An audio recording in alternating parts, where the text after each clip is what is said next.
Hello, and welcome to The Diverse Bookshelf with me, Samia Aziz.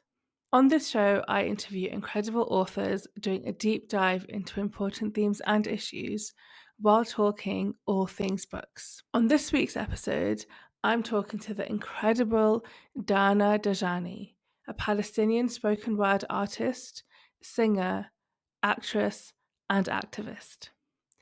By talking about the incredible power of storytelling and poetry in preserving history, connecting us to our ancestors, resistance, and activism. We talk a lot about what's happening in Palestine today, where as of today, over 30,000 people have been killed in the ongoing brutal war and genocide taking place in Gaza. I asked Dana about her Palestinian heritage, the life of her beloved grandmother, activism, and so much more. Dana Dajani is an award-winning Palestinian writer, performer, and advocate. She lives and works between the Middle East, Europe, and the US. Dana's work as an actress, trainer, and consultant has taken her around the world, from performing at the Sydney Opera House to creating a drama therapy program for children with autism, where she was honoured as Emirates Woman Artist of the Year and received the Young Arab Award for Entertainment, among other recognitions. Known for her original spoken word poetry, Dana's background in theatre has informed and influenced her writing and allowed her to create a unique style of solo performance art. Part spoken word, part one woman show, Dana uses gesture, character, and a simple scarf to transport audiences across various social justice themes through her characters. I'm so glad she's my guest today.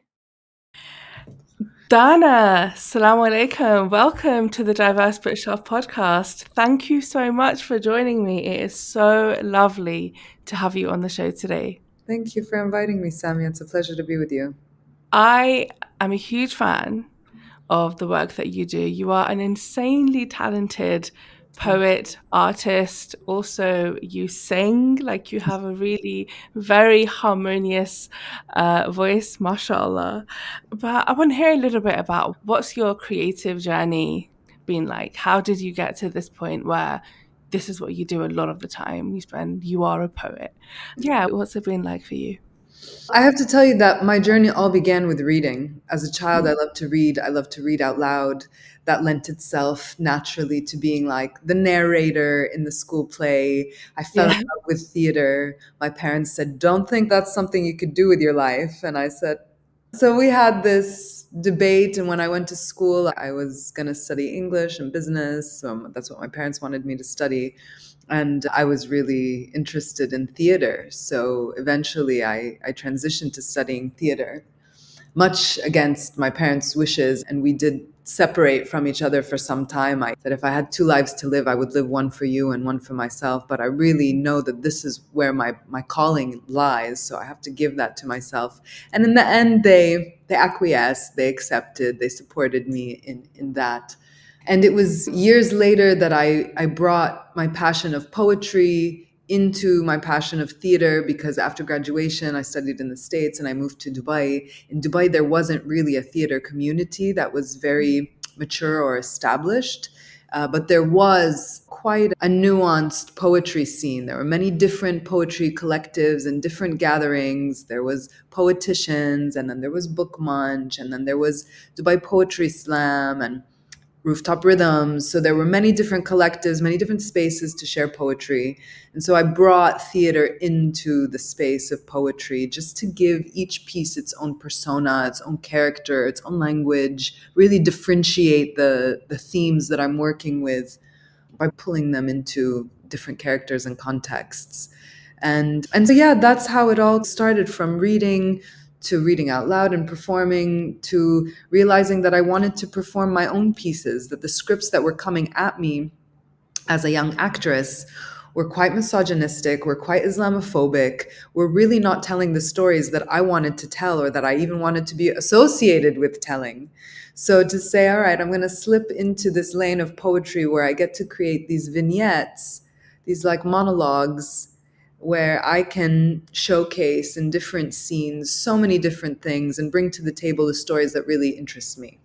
That's really interesting because, of course, as well as a poet and a singer, you're an actor. And I think it's so great. I loved what you said when you just said, if I had two lives, I would live one for me and I would live one for you, you being your family. And I think that strikes a chord, will strike a chord with so many people. I think especially like daughter of immigrants or like children whose parents are are not from the West typically, Yes. and it's so difficult sometimes to find that balance, marrying like what our parents want for us and what they think is good and is right and is successful and is stable with the passions that we have inside of us and the faith that we have in what it is that we want to do.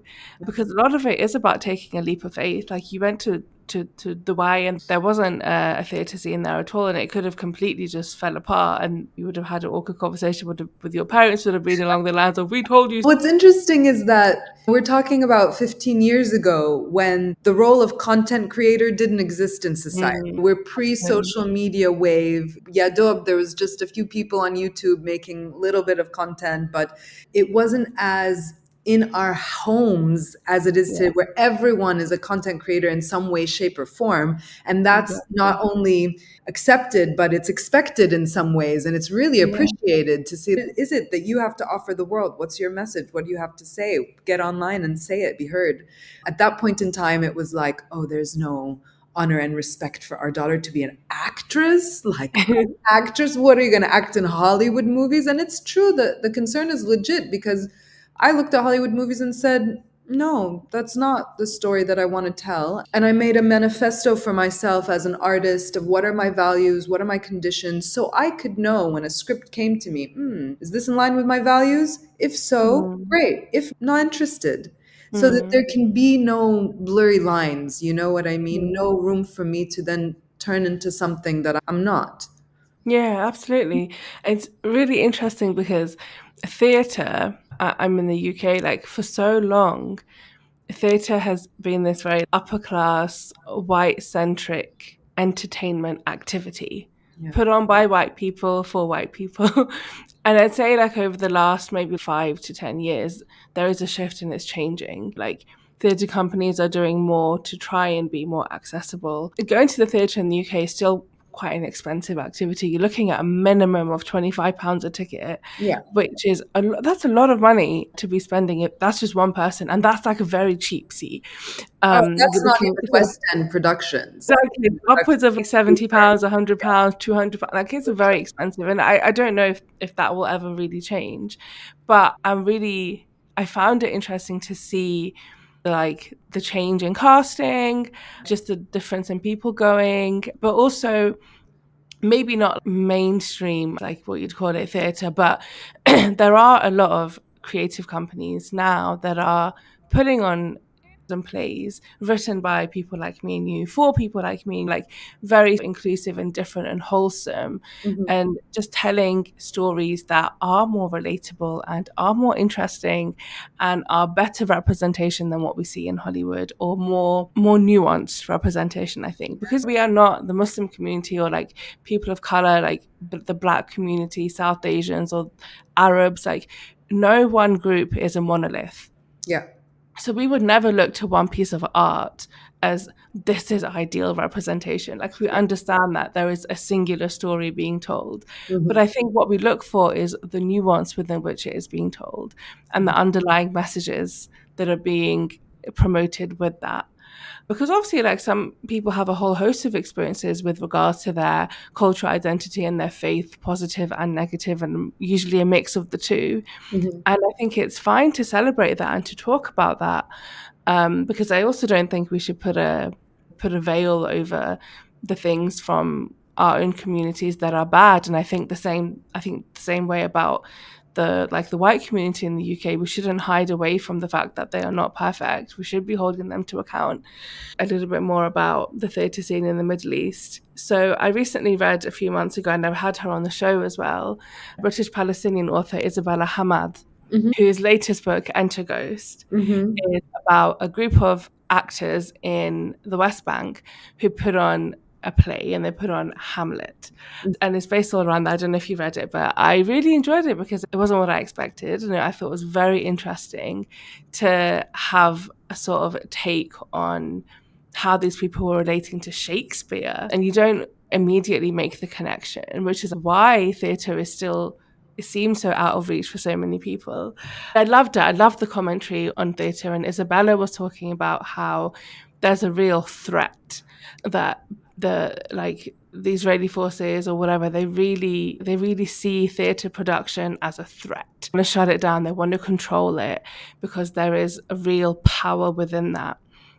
I just wondered if you could reflect on some of the things that you've experienced and you've seen with regards to theatre, maybe in Palestine, but also like just more generally in the Middle East.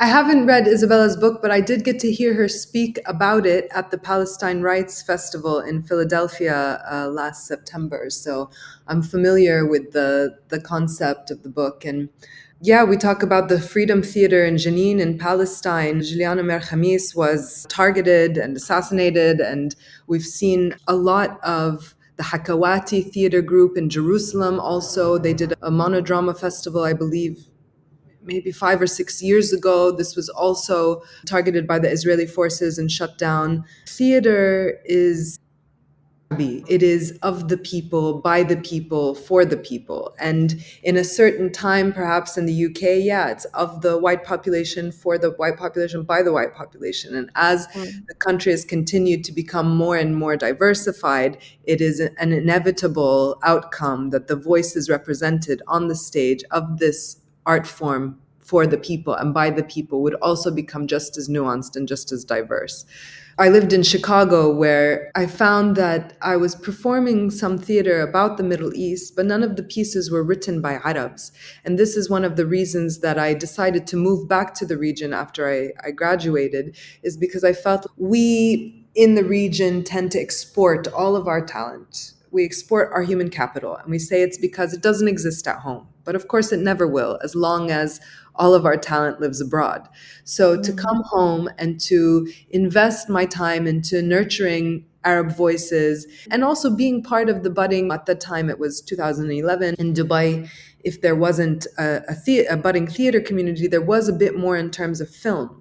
But again, what we saw in film is that technically the image would get more and more sophisticated, but the stories remained really simple. Yeah, it's different because in countries like Lebanon, in countries like Egypt, Jordan lags a little bit behind that, but Syria also used to have a really thriving theater community, whether that was khayal, shadow puppetry, or it was the Hakawati, who's the lone storyteller who's sometimes joined by one or two other people, but who's doing all of the personification of the characters himself and doing like a serial story that you can pick up night after night. This is all part of our heritage. And I think in general, authoritarian powers fear the theater because in theater we have the potential to really take a bird's eye view, take ourselves out of the scenario and see what's happening. And then there's also like theater of the oppressed and verbatim theater, where we can also start to reenact a scenario, pause it, reframe, let it continue, press play, see how it plays out, and then take notes and decide how we'd like to script our future from that point. And we learn from this lesson. I saw it played out. I don't have to take that mistake myself. I don't have to learn the hard way. Here it is in front of me. So what do I want to do otherwise? Also, the fact that it's self-expression and yeah, just self-expression and is foundational to liberation. You shut down the avenues for self-expression, you're shutting down the possibility for somebody to be liberated from the inside out. And so that's why there's such a stronghold on theaters. Yeah, I think the stage is just really fascinating because on the one hand, it can really hold up a mirror to society. And so if you're somebody watching it, you're looking at somebody portraying your society, and you have never seen it in that way. And that can be very confronting. Like, it can facilitate some kind of awakening when you suddenly start looking around yourself and looking at your own life so differently because you've just seen it in front of you. It's very different when you're in the middle of it. Sometimes you don't see it, but for somebody to put it out The like that, blinders. Yeah. exactly, I think is very powerful. And then the other thing is that I think to physically see something in front of you on a stage is there is so much beauty, but that is also very empowering. If you read something in a book, like, it's in your head, you have to fill in the gaps, and you can set it wherever you want and whatever, like, it's way more abstract. To have it in front of you, like as you said, like, I think you can see real possibility. If it's Mhm. happened in front of you on a stage, you can see that is a real possibility. And if you representing a free world, or a free Palestine, or a free community on the stage, I think it can really sow those seeds of empowerment. And so I Mhm. completely understand why authoritarian powers don't, like, how they come down so heavy on theatre, and it's why in Palestine we've seen a real targeting of the creative world. We've seen writers being killed, assassinated. We've seen them being arrested and tortured, like Musab Abu Toha in Gaza very recently. And I understand. I really understand that, and I guess it reminds us about the importance of keeping this alive, in doing what we can to support the artistic world, because they are the ones that are going to help carry forward stories and legacy. And I just wondered if you could, because you are of Palestinian heritage, you are Palestinian, and you were born in Jordan and raised between the US and the Middle East. What is the real sort of significance of storytelling around the world, but in particular when it comes to Palestine? Because I think when we have an oppressor, so much of the narrative and the history is controlled. It's very targeted about what narratives are being recorded and carried forward. Mhm. So the power of actual storytelling between people and within communities, I think, is more important than ever. And I just wondered if you could reflect on that. Yeah, of course. I think that there are many different. First, to say that being born a Palestinian kind of initiated me into a politicized identity, whether I wanted that or not. And I Mm. did want it because I do believe in justice. And I'm a Libra, so that's already just like a native inclination within me, is to really seek justice. Researching and reading and writing about Palestine opened doors to researching and reading and writing about other marginalized communities and other cases of gross injustice. Hala, we are constantly, and all indigenous communities are constantly combating erasure. So we know that history is written by the victor, and that this skews our chronology of events and our perspective of cause and effect. And so it's really important to find ways to create shifts in consciousness through preserving history, through writing misinformation, through telling our stories, through keeping our narratives alive, through tying those cultural artifacts, or let's say artifacts of our culture, like song, like dance, like textile, like food, fables, keeping them alive, because they relay our ancestors' time to the land and their connection to the land. They come from the land, and that's how we keep our connection to the land alive. Yeah, what was you specifically? You asked me a question. Think I spoke around it, but what was the specific question? That, just to speak to the power of storytelling within communities. Yeah, the power of storytelling. So, a piece like Love Letters from Palestine, when I started to write this poem, Love Letters from Palestine, I hadn't been to Palestine since 96 or 97. And it was 2012 when I wrote that piece. So I felt like I couldn't write from my own perspective. Dana's perspective is quite limited. So I created a character, a Hajj, who was born on the day which we commemorate the Nakba, May 15th, 1948. And through her eyes, we hear the whole story of the occupation of Palestine. And sharing this poem year after year has been an incredible way to not only have a collective grieving ritual, because everyone does feel the heaviness of the story and Mm. recognize that the Nakba is ongoing, it started and it never stopped, but also to gain allies and community and solidarity when other people who are non Palestinians hear this story. And also to pay tribute to my ancestors who also were displaced from the Nakba, creating a shift in consciousness by raising awareness and reframing history. One of the side effects that I never really expected to come out of this is that I start the poem with They call me Nakba, named for the catastrophe born on the same day as I. Welcome 75 years fighting the threat of genocide has left me unspooled, like the thread Mm. I use to embroider pillows and thobes with passion and the hope that one day I will again feel at home on this land that my grandfather tilled with his hands under the umbrage of a gold leaf dome. When I first wrote this poem, it was 64 years fighting the threat of genocide. And now it's 75 years. In a couple of months, it's going to be 76 years. So we've grown old together, this Hajj and I, which I can't tell you how painful that is as a side effect that I'd never really expected. In some years, there's bombardments happening and it's so painful, especially this year now. It's so painful to repeat the story again and again. How many more times will this Hajj have to tell her story until someone takes heed, until the ongoing Nakba stops? But I wouldn't give up the opportunity to do so for the world because I feel the impact that it has on my community and those beyond.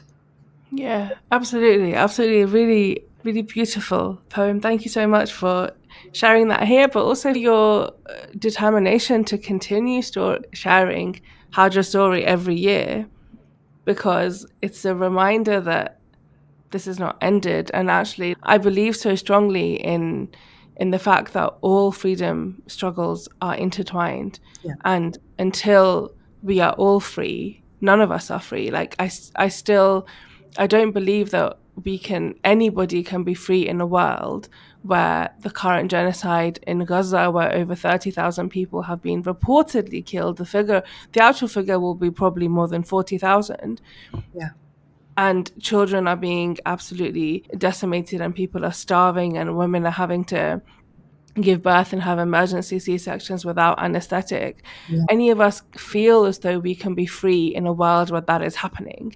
And not only is that happening, that is being allowed to be happened, it is being encouraged, it is being supported, it is being legalized. I don't believe that any of us are free. We are all free. And yeah, I think you're right in that there is this sense of desperation in terms of like, how much longer, for how many years yeah. are we going to have to keep going until this stops? And it will stop. It has to stop. There's no two ways about it. Palestine will be free, but Yeah. what has to be endured by the people? Indigenous American siblings, this is a relationship of allyship that is very strong, and they've been combating erasure. They've been working towards land back for 500 years. We talk about 75 years and then a perspective of 500 years. On one hand, it's very empowering to see their strength and their solidarity and their community, and the fact that land back is happening in small ways every day, whether it's like gifting land parcels or something is being renamed or there's Mm. the right to like conservation. But we still have a long way to go in Palestine. We Mm. still have a very long way to go. At least people on Turtle Island are acknowledging. When you talk to somebody from so-called United States, they say, this is the territory I am on. It belongs to this indigenous tribe. It's Mm. so-called Oakland, California, but this is the tribe that whose land I'm on. Wow, what a huge acknowledgement. Let's go a step further. Let's actually stow their relationship to the land back because they were stewards of the land. And on that land, there was also different dynamics of community and food security and housing and rituals and spirituality and relationship. And all of these things come from the land. So there is no restore people in their rightful place to the land in the paradigm of hypercapitalism, in the Mm, paradigm of neocolonialism. All of this has to change. And it's yeah. all definitely interconnected and interrelated. And I'm so happy to see the allyship between the indigenous Americans of Turtle Island and between the Palestinians, because we recognize the mirrored history of settler colonialism, that a foreign population came by the divine will of God and removed the indigenous inhabitants of that land. Mm, yeah. Yeah. And I was recently talking a few months ago actually to someone on the podcast from Algeria. She Mhm. now lives in France, and she was also reflecting on the sort of shared history in some ways between the French colonization and occupation of Algeria that went on for over 100 years. And she said the thing that we continually that we pray for as Algerians is that Allah don't let the Palestinians have to endure as long as we endured, which was over 100 years. But when we look at 100 years and then we look at 500 years, it's just mind boggling, I think, to just think. Also, the whole thing is completely mind boggling that you can have this foreign power that just says, I like that land, I'm gonna take it, and I'm gonna and then another power, which is the UK, to say, oh, there's that community, we're gonna place them Mhm. there. Mhm. Isn't It's not your land, you can't make that decision, but it's just really very bizarre. You said a little while ago, you said that you, just being born a Palestinian, you were born into this political identity that you didn't even choose, but you're really like grateful and happy about your identity. But I'm always really interested in talking to people that have been born and raised in a place that they're not ancestrally from, and I can, myself included, like my parents are Pakistani, my ancestors are all Pakistani, but I've been born and raised in the UK. And I'm really interested in how people explore identity. Now, the thing with me exploring my identity is that there's never been any physical blocks in me traveling to Pakistan and spending time with my family if I so wanted. Mhm. But I guess for Palestinians, you can't always go. You can't, it's very difficult for you to even to like go right now, but just historically it's very difficult. That freedom of movement is not there. Mhm. Even the ease of communication is not always there as well, because of all the blockades and the control and the load shedding and everything else going on. What has it been like for you over the course of your life, exploring and connecting with your own identity and heritage? And then I guess, how has poetry and writing fed into that? I would say that it wasn't necessarily bestowed onto me, my Palestinian identity, because I feel like my parents really wanted to assimilate in the United States. We're American. And so, that history is behind us. Let's look forward to the future now. Keep your Mm, head directed to the future. And every summer we would go back to Jordan where we would see our families. And then it wasn't until my dad worked in the West Bank at some point in the 90s that I visited Palestine for the first time, and I understood, oh, I'm a Palestinian. Jordan is my home, but it's my home because Palestine can no longer tell why. And so it really woke me up to question my identity. But I was very American, and I went to an American international school my entire life. When I was in Saudi Arabia, for example, I went to an American international school, and then I moved back to the States, and I lived in Kansas, and then I started my university in Kansas, and then I moved to Chicago. So, yeah, I'm American through and through. I really am.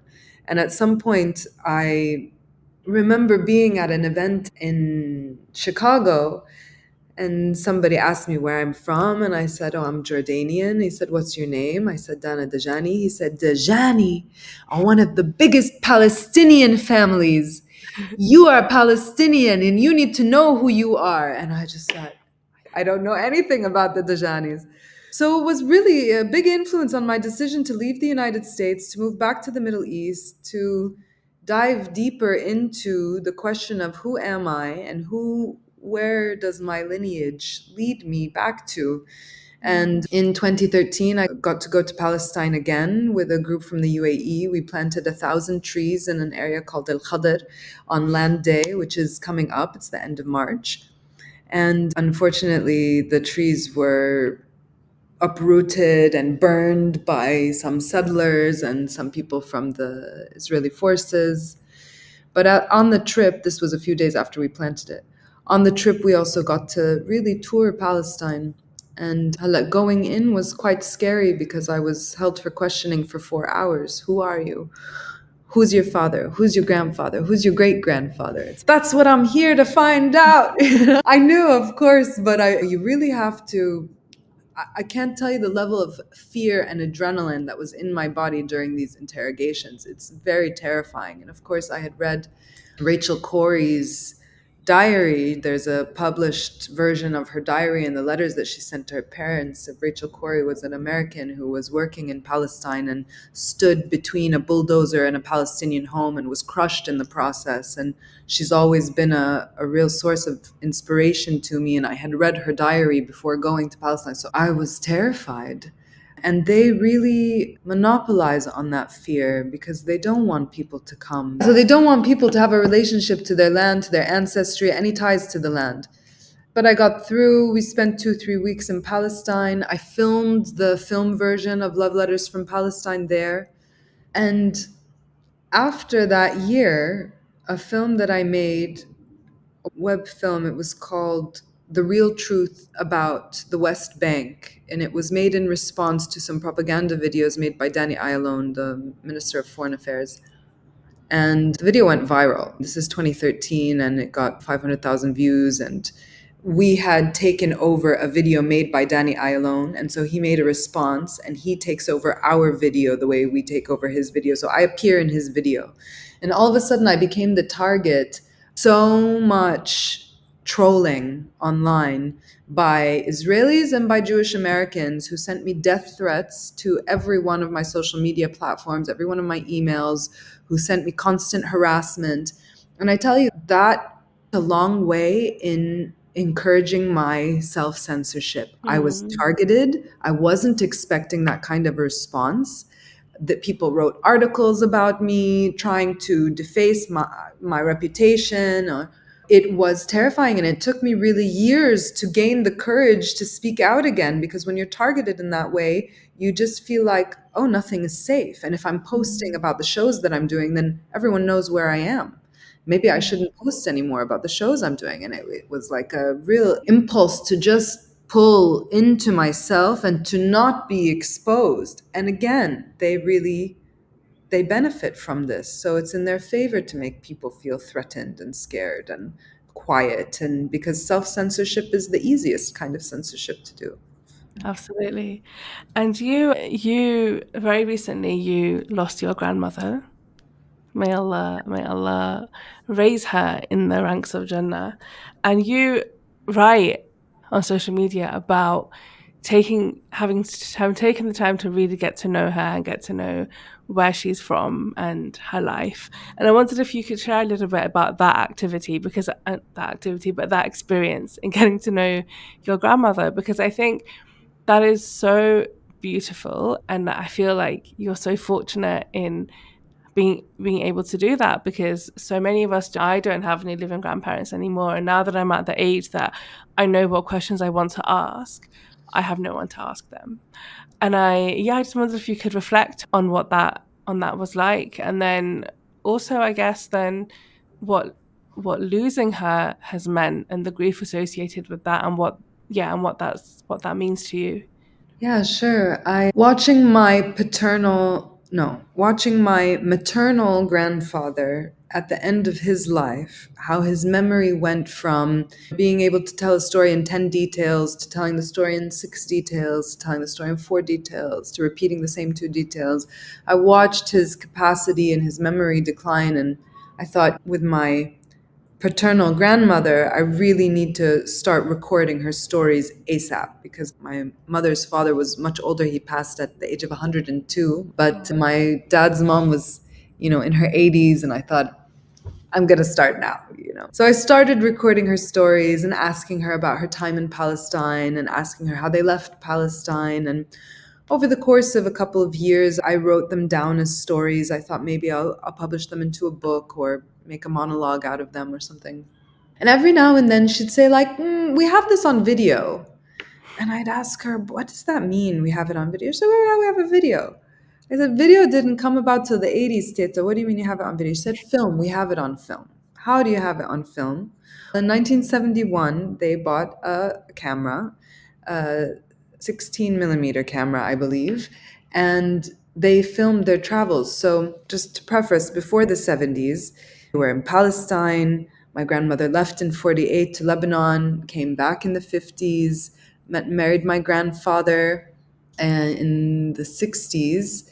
And by 67, she had my father and my aunt, and they were all living in Jerusalem. My grandfather used to work for the airline industries. Basically, he was working with Air India at the time, opening new cities as destinations for the airline. So he was always first boots on the ground, which means that he also got five-star treatment. He got hotel, he got some tourism services to go around and see the country, to know how to market it for as a destination for the airline.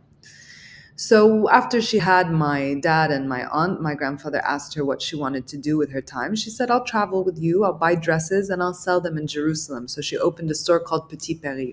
And when I went to Palestine in 2013, I met an Armenian girl who bought her prom dress from Petit Paris. Oh, wow. So even after they left, it stayed open. The store stayed open, which was a really, cool realization to find out. I couldn't find it when I was there in 2013, but years before she had bought her prom dress from there. So then she traveled the world from 71 till 83. They filmed their travels, and I'm talking about from Brazil and Hawaii to Sri Lanka and everywhere in between. And they Wow. lived in Pakistan because my grandfather worked for the Pakistani ambassador, Oh. the door to Pakistan, I should say.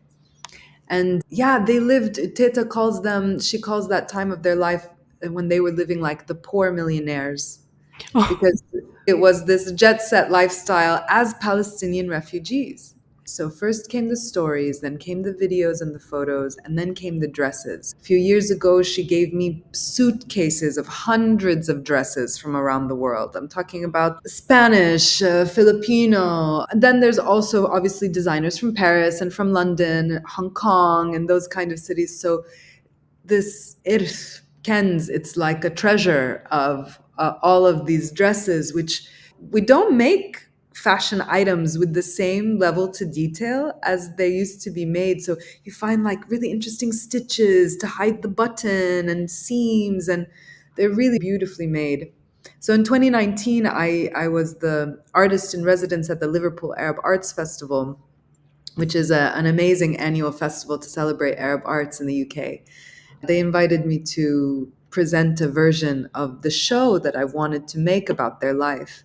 And so this show centers on belonging and identity and diaspora and our baggage and unpacking that baggage. Literally, I had a suitcase of it and hanging these different pieces and questioning, when did refugee become a dirty word?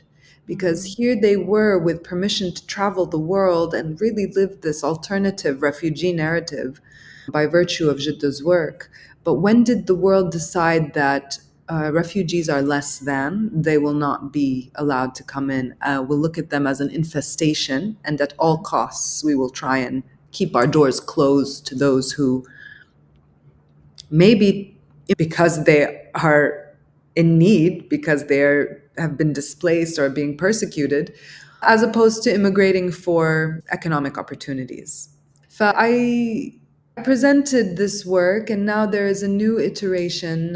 I have to tell you that along the way, as I continued to dig deeper and ask Teta questions to fill in the gaps of the story that I had, I noticed that she would get very sad. That when I would dig deep enough, she would be overwhelmed with the memory of all that she's lost.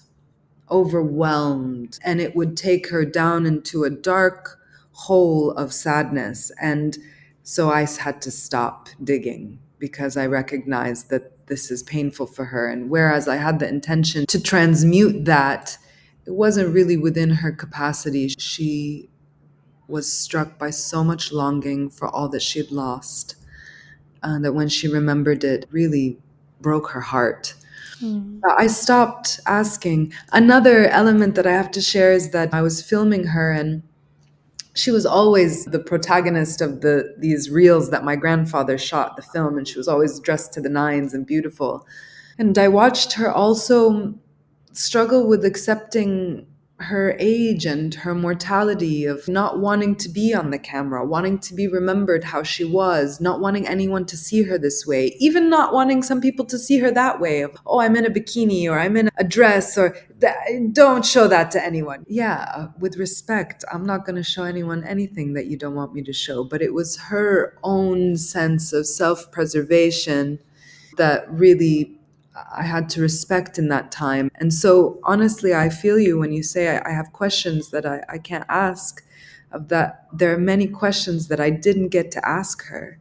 And so, whenever I meet elders from Palestine and who lived in Palestine, I always put my phone to record and sit down and have some sort of interview with them, because this is the only way we're going to piece together our history, is by holding on to their stories. And I think that speaks to like your upbringing in America as well, which was when your family were living there, your parents were very much, that's the past, let's focus on the future, Yeah. which is why for so long you didn't really engage with your Palestinian identity and heritage. You had to do it by yourself. Yeah. I think our parents' generation and our grandparents' generation and those before them, because of everything they endured, never really had the time to, never really had the space to process it. But also, it's a huge loss that I don't think we will ever really understand, especially like with your grandparents, the magnitude of what they went through. I don't know if we will ever really have the words to capture that pain and that suffering. And I just think it's so beautiful that you've been able to do the work that you have done, not only for yourself and for your family and for your grandmother herself, I'm sure, but for what people will learn from that and what we can take away from that, and the questions that will come up, like you said, around the one around refugees. I was thinking about this just the other night, actually. I was thinking that so much of migration is actually forced migration. If you are living in a country, I will use Pakistan as an example. If you're living in Pakistan and the economy is so awful, the political situation is so unstable, you can't afford to feed your family, the price of flour and rice has quadrupled, but your salary has stayed the same, you're struggling to survive. If you then decide that you're going to go and look for work in another country, be it Turkey, be it Saudi Arabia, be it the UK, is that a real freedom of choice? Is that just not another form of coercion? Have you not just been forced into those circumstances? Mm-hmm. And yet, those people will be considered economic migrants. But there is such a forced sense of that. Those people have been pushed into a situation that actually doesn't happen in isolation. The world is so interconnected. The politics of every single country, the economic circumstance of that country is so tied up with everybody else. And I would say with the US and with the UK, like they have huge impacts on the well-being of pretty much all countries around the world, because I know Pakistan and the US have been bombing Pakistan and Afghanistan and Iraq. Do you know what I mean? Like it's so deeply interconnected Mm-hmm. that it's all kind of, the blame is all there. Mm-hmm. It's not on the person that decided to leave to feed their family. They're not making a choice out. It's not, the freedom of choice is not there. And And to be that's happening in the exploited, world. to have their labor exploited for cheap in wherever they go. To whose benefit is that? It's not for Exactly. the benefit of the migrant at all. Exactly. And that's happening the world over. But these people are vilified Yep. as they're coming to take advantage, they're coming for their own financial gain. But actually, where is the freedom and the liberation and the choice in that matter? This is about survival, That's being right. put in a situation that they have done nothing to create those circumstances. It's just, it really, I've been thinking about it a lot recently, because there's a lot of talk about immigration law change in the UK, and just really in a really unhumane and inhumane, Mhm.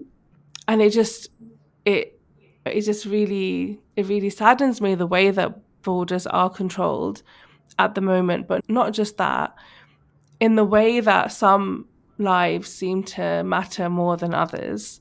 And as we are seeing in Palestine and the silence around the world, some lives matter more than others.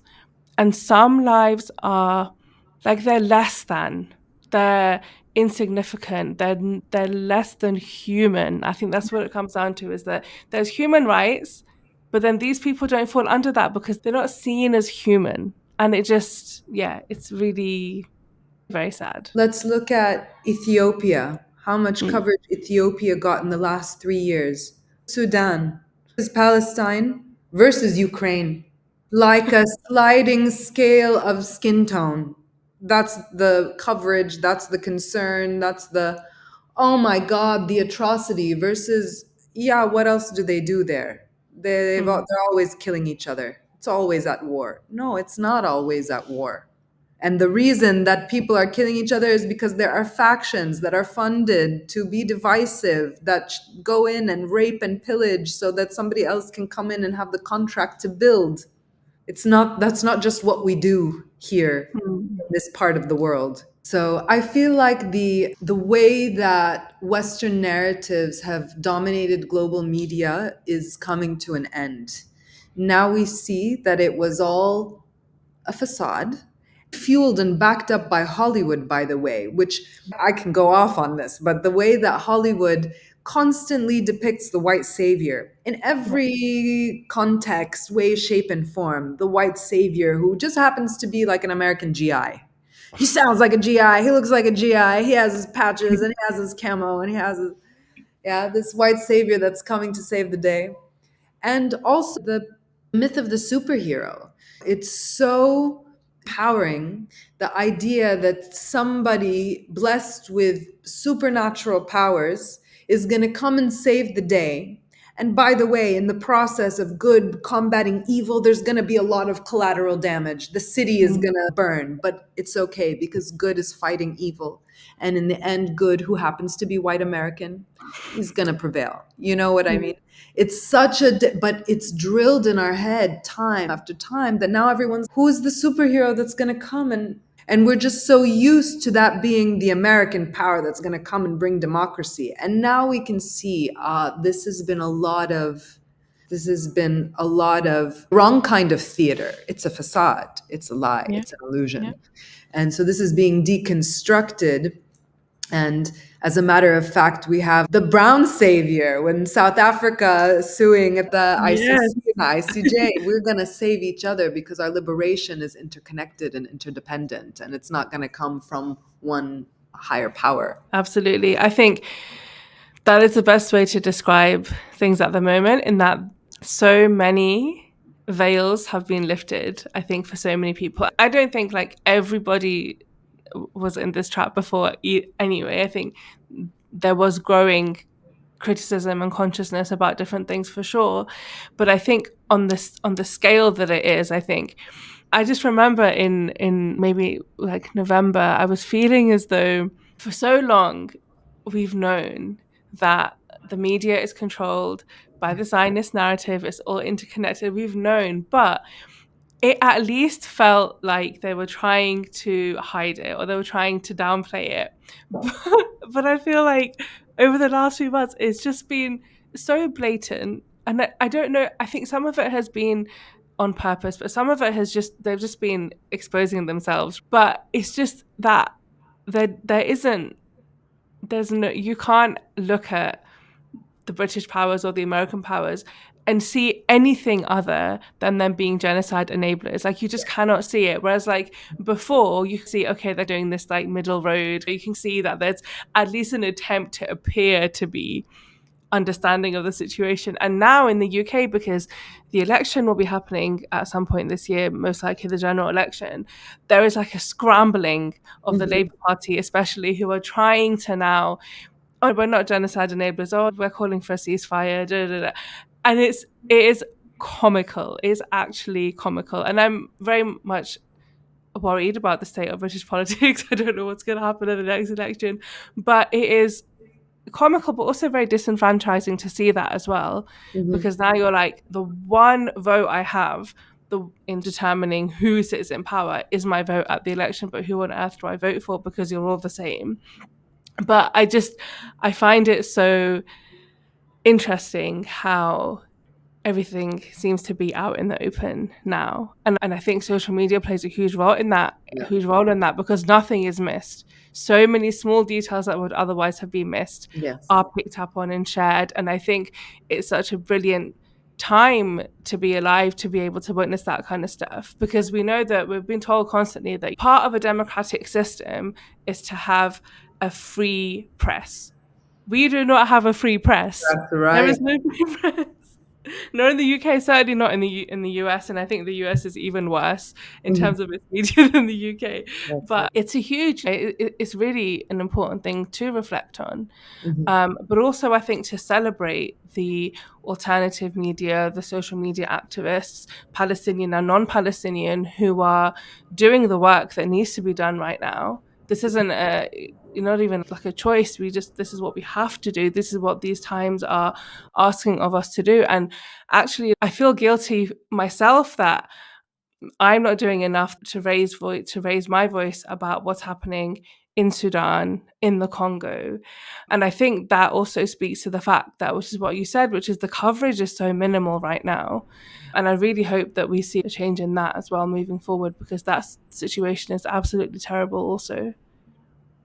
Yeah, I mean, amazing points about the fact that, to have a fair election, you have to have freedom of the press. And as we can see, we used to know, as you said, that, okay, the Western media has a Zionist inclination. But I think that Yeah. we all thought it's okay because under the Zionist inclination, there's actually freedom of speech, there's actually human rights, but now we see that none of those actually Yeah. exist. So that's falling apart. And similar to what's happening with the Labour Party, the Democratic Party is scrambling now to try and angle themselves or re angle Genocide Joe so that he can get votes again. But it's a huge year, it's a huge election year in the world. I think something like over a billion people are going to be placing votes in so called democratic elections. Personally, I think that the ideal of democracy, we are not seeing it enacted anywhere in the world. Mm. So the illusion of democracy to crumble is going to be the precedent for us to create something lasting and effectual in its place, not something that pacifies us with the facade of democracy. Meanwhile, it's a corporatocracy, and that's who's pulling the Mm. strings. So I really am excited to be alive. Like you said, I think it's our gift, and it should encourage us all to take on our mission, to be part of the transition, to consider the world that we're leaving behind. Because, especially when you bring technology into the conversation, and the way that technology is developed by and for the military industrial complex, we're walking a very fine line. Once the facade of democracy falls, it can either go into authoritarianship or it can go towards liberation. So this is where we have to really be empowered to make sure that it doesn't fall the other way and that we move towards a even more realized version of the ideal of democracy, as opposed to saying it doesn't exist anyway, you're all under control. Absolutely. Oh, you're right. It is. It's a huge year in terms of elections, and it will be a huge year to see what happens around the world as well, with all the places and the states that are currently oppressed so massively in ways that I don't even have words, I think, left anymore to just talk about the horrors. Like I feel like those words have dried up. But yeah, I'm very also intrigued to see what happens with the elections around the world and what that will do politically. Mhm. It'll be very interesting. I just want to touch on how you use, but how generally we can use poetry as a form of resistance and activism. Yeah, so it's a means to poetry. What I love about it is that it speaks to the heart.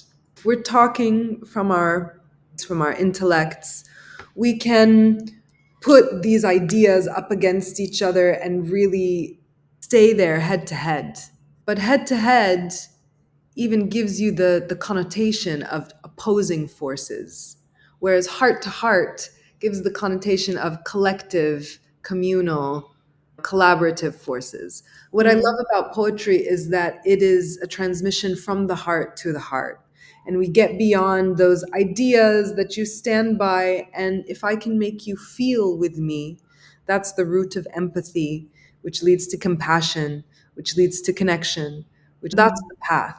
And so, even with Love Letters from Palestine, towards the end, love is all that's left. Though my heart has hardened like the stone pit of an olive, it's still an appeal to one's humanity.